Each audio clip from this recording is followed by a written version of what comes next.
El renegado Kalmanovitz y los salarios. 4 de febrero de 2025. Nos dice Kalmanovitz, en columna en El Espectador, que el trabajo es el servicio transable por excelencia en una economía capitalista. Comienza muy mal conceptualmente el artículo.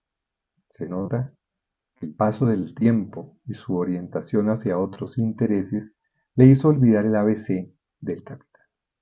En el modo de producción capitalista se vende la fuerza de trabajo, no el trabajo. Los trabajadores, propietarios solamente de su fuerza de trabajo, están obligados a venderla a los capitalistas. Esta capacidad de trabajo tiene un valor que equivale para el trabajo simple al valor de los medios de vida necesarios para su subsistencia y reproducción de acuerdo con los estándares sociales mínimos. El capitalista paga el valor de la fuerza de trabajo y adquiere el derecho a utilizarla, a consumirla en un proceso de producción con el fin de que genere un nuevo valor agregado, que permite pagar el equivalente del valor de la fuerza de trabajo y obtener un plusvalor. Cuando Kalmanovitz era marxista, estudió esto, pero parece que se le olvidó. La fuerza de trabajo es en el capitalismo una mercancía, similar a las demás, pero especial. Es la mercancía por excelencia en este modo de producción, la más importante y característica. Es de hecho la mercancía indispensable para que pueda hablarse de producción capitalista. Y ocupa un lugar cuantitativo enorme. En Colombia, 12 millones de trabajadores, un poco más de la mitad de la población ocupada, son trabajadores asalariados. Es decir, se venden todos los años 12 millones de fuerzas de trabajo.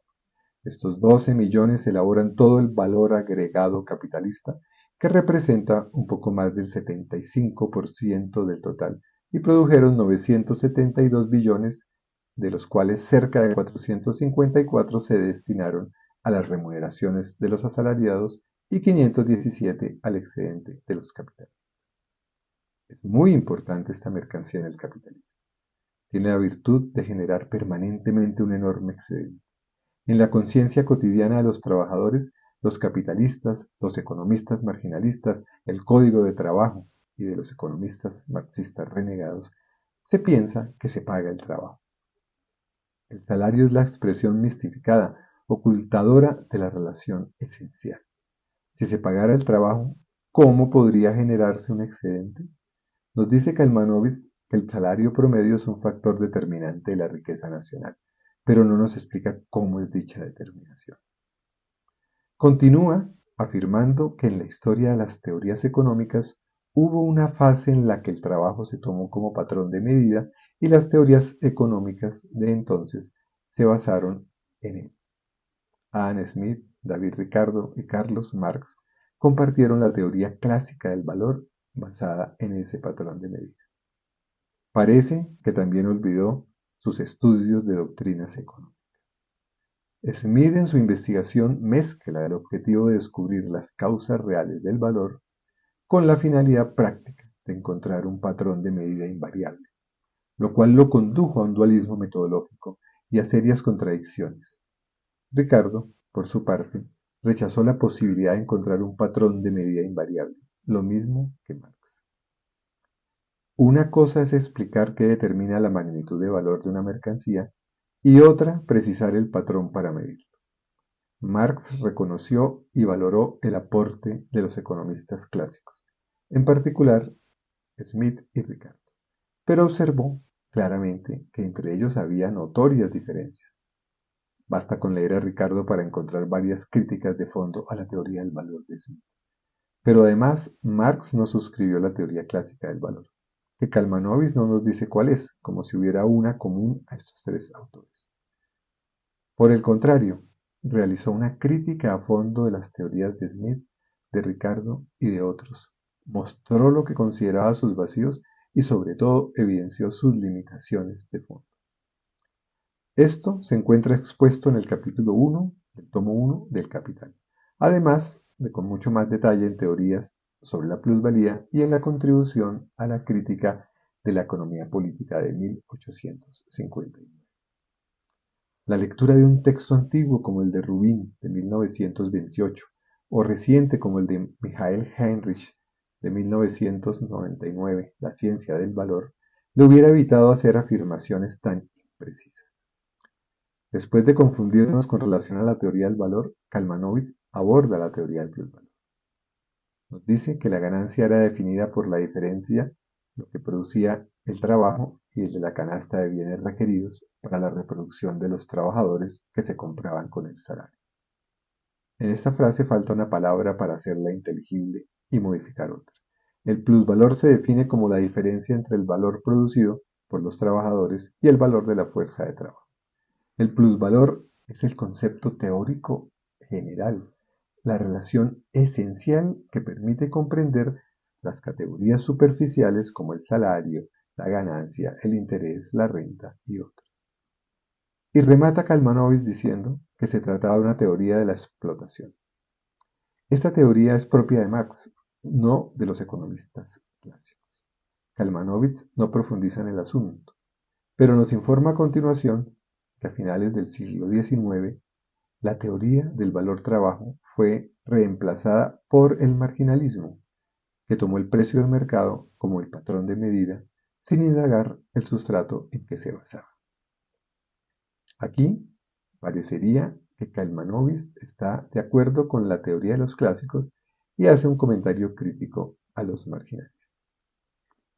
Como de pasada nos dice que la teoría clásica del valor fue reemplazada, es decir, fue sustituida por la economía marginalista o sucedida por dicha teoría. La expresión no es apropiada para reflejar el fenómeno ocurrido. Quizás sería más claro decir que la economía marginalista llegó a ocupar el lugar predominante en las universidades y centros de estudio, pero en ningún sitio desaparecieron del todo las teorías clásicas. Tampoco desapareció el marxismo, que no llegó a ser teoría dominante en la academia, pero sí a tener una enorme influencia en partidos de los trabajadores y en algunos países y estados socialistas. Punto más destacado es, sin embargo, el afianzamiento académico y en los medios de opinión de una explicación diferente sobre la ganancia, que tiene origen en una de las contradicciones de Smith, quien, además de la noción del valor de la mercancía, basada en el gasto de la fuerza de trabajo, tuvo otra noción consistente en el valor fundamentado en los costos de producción. Es decir, concibió el valor como la suma de los salarios, las ganancias y la renta. En esta concepción, Smith abandona su aproximación a la teoría del valor trabajo y sirve de base a autores posteriores, que en lugar de considerar que el valor es la fuente que se distribuye entre los distintos participantes en el proceso productivo mediante ingresos específicos, plantea que el valor resulta de la suma de dichos ingresos, cada uno de los cuales se determina separadamente. Este es el camino tomado por la economía marginalista y neoclásica dominante en las facultades de economía. En la teoría marginalista, nos informa Kalmanovitz, el determinante del salario es el producto marginal, o lo que añade el trabajo al precio de la mercancía. Lo que aporta el capital al producto será la ganancia. De esta manera, el salario tiende a igualar el valor creado por el trabajador, mientras que la ganancia es lo que aporta el capital al valor de la mercancía. En este enfoque desapareció la idea de la explotación, desapareció la explotación en la teoría económica moderna y apareció una justificación sobre el capitalismo.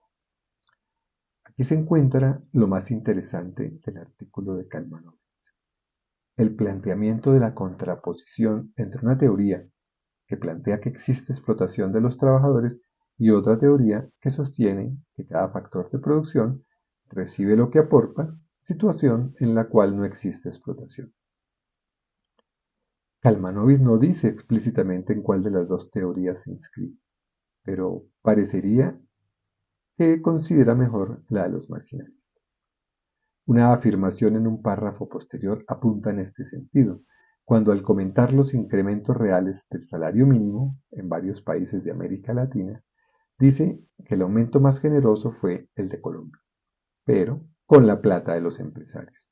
Es decir, el valor es producido por los empresarios y los trabajadores les quitan una parte. El fenómeno empírico observable por todos es que el valor agregado en la producción capitalista se distribuye entre la remuneración a los asalariados y las ganancias de los capitalistas. La explicación teórica difiere sustancialmente. En un caso hay explotación, en el otro no. En esta situación, el dato no mata el relato. Es necesario desarrollar y debatir los relatos. ¿Cuál interpretación le conviene a los capitalistas? ¿Cuál interpretación le conviene a los trabajadores? ¿Desapareció la idea de la explotación y con ella la explotación real? ¿Son igualmente válidas las dos teorías? ¿Qué falta que hace el Kalmanovic de la década del 70? Lástima que se haya convertido en un renegado.